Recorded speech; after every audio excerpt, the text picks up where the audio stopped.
hay una lección que aprendí en mi vida, es una de las lecciones más importantes de mi vida. No la aprendí en la facultad, no la aprendí a través de mis padres, no la aprendí a través de medios oficiales, sino que, como aprendo muchas otras cosas por otra parte actualmente, la aprendí encerrado en una habitación y con un libro en la mano.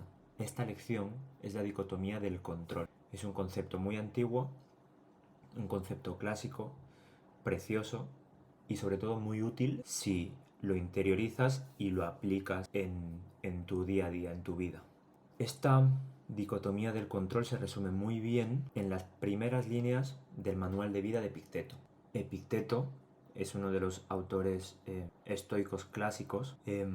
Empieza el manual de vida diciendo: hay cosas que dependen de nosotros y cosas que no. En esta pequeña frase, en esta pequeña máxima, se encierra prácticamente la totalidad de las acciones que un ser humano puede hacer, bajo mi punto de vista. Y si se interioriza esta máxima y se aprende a diferenciar bien qué puedes controlar y qué no, creo que el nivel de tu vida aumenta un poquito, porque vives con más paz, con más tranquilidad y sobre todo prestándole atención a las cosas que realmente sí puedes controlar, que sí puedes, sobre las que sí puedes actuar.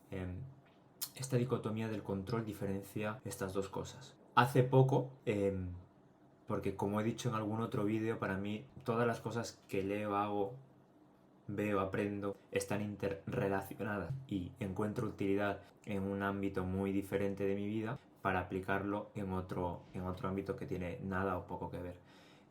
Y me parece que eso es una buena forma de aprender y crea mucha riqueza cuando estás intentando, bueno, hacer las cosas simplemente mejor.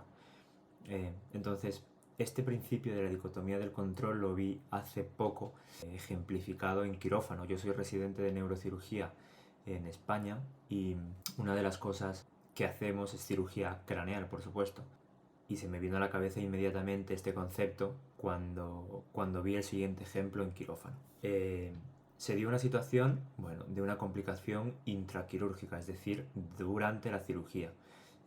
Era un sangrado, ¿vale? Era una cirugía craneal. En un momento dado se abrió un vaso sanguíneo que no se debía abrir por distintos factores y se inició un sangrado importante del paciente. El cirujano con el que estaba en aquel momento aplicó, no sé si él conocerá este principio o no, pero aplicó la dicotomía del control.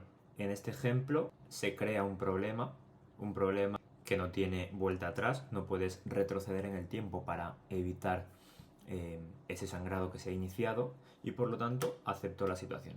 Se acepta la situación y de forma inmediata se empieza a poner solución a ese problema que se ha creado con distintas formas, ¿no? En este caso, técnicas de hemostasia. Pero lo que más me sorprendió es que no me impactó, la verdad, porque era la primera vez que estaba ante una hemorragia cerebral intraquirúrgica como complicación y afortunadamente no tuvo repercusión para el paciente, pero me sorprendió mucho cómo, bueno, el cirujano, que en ese momento es, digamos, la cabeza del equipo de quirófano, mantiene la calma, esa calma se transmite a todo el equipo quirúrgico y lo más importante de esta actitud es que predispone a buscar una solución para el problema, que al final es lo que se quiere.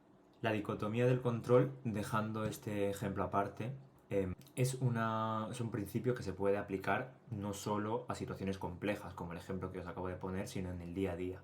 Pues con problemas cotidianos, un atasco, por ejemplo, no sé, la mala actitud que puede tener una persona contra ti, enfadándose o gritándote, o siempre entre un acto, entre una acción, entre un hecho y tu respuesta a ese hecho, hay un espacio de tiempo donde dicen que reside la libertad del ser humano.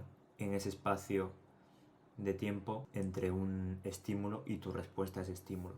Esto es algo que leí hace poco bueno, releí hace poco porque ya había leído el libro, pero estaba revisándolo, de Viktor Frankl, que es un libro hiper famoso, El hombre en busca de sentido. Uno de los libros más influyentes del siglo pasado, por motivos obvios. Quien lo ha leído lo sabe. Viktor Frankl había leído efectivamente a autores estoicos y aplicó esto en su tesis de la logoterapia. él en los campos de concentración decía que siempre había ese margen de libertad, ¿no? De libertad interior en este caso. Pero bueno, volviendo a la dicotomía del control, la segunda cosa que quería comentar respecto a esta dicotomía del control es una crítica también a la dicotomía del control, y es que, bueno, yo lo aprendí eso en mis tempranos 20, intento aplicarla siempre, es algo que tengo muy presente en el día a día, y cuando lo comento con amigos o con familiares o con gente a la que le quiero transmitir esta idea que me parece muy buena, por eso el hecho de hacer este vídeo y por eso el hecho de transmitírselo a la gente, es que ponen como crítica ellos también, yo he caído en la cuenta que puede ser una posible crítica, que llevado al extremo esta dicotomía del control puede resultar en una indiferencia, digamos, en una actitud de nihilismo ante situaciones externas. Es decir, cuando te sucede algo, la forma de actuar sería la siguiente. Lo primero a preguntarse es, ¿esto depende de mí o no?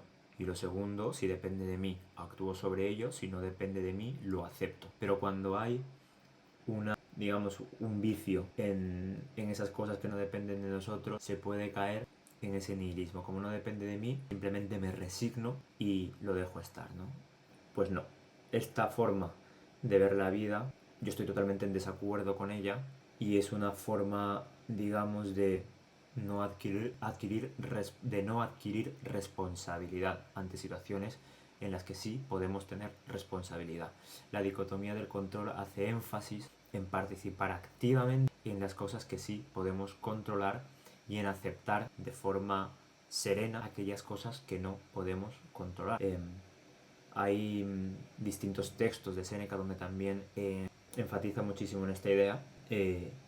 Lo que más me gusta, yéndome un poco por las ramas de estos autores, es que tenían perfiles muy distintos, ¿no? Marco Aurelio era emperador romano, Epicteto era esclavo inicialmente y luego fue un hombre libre, Séneca era un político, un hombre también bastante poderoso, pero desde otro ámbito, digamos, pero todos ellos hacían una lectura similar de la vida y de esta filosofía. Y bueno, hasta aquí llega este vídeo sobre la dicotomía del control, sobre este concepto importantísimo. Espero que os haya gustado y hasta la próxima.